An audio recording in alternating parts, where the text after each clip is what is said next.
नमस्कार, मी श्रद्धा जोशी. नमस्कार, मी श्वेता सदानंद जोशी.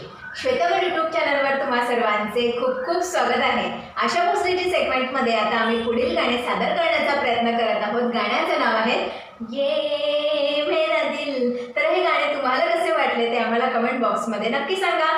चला तर मग सुरुवात करूया.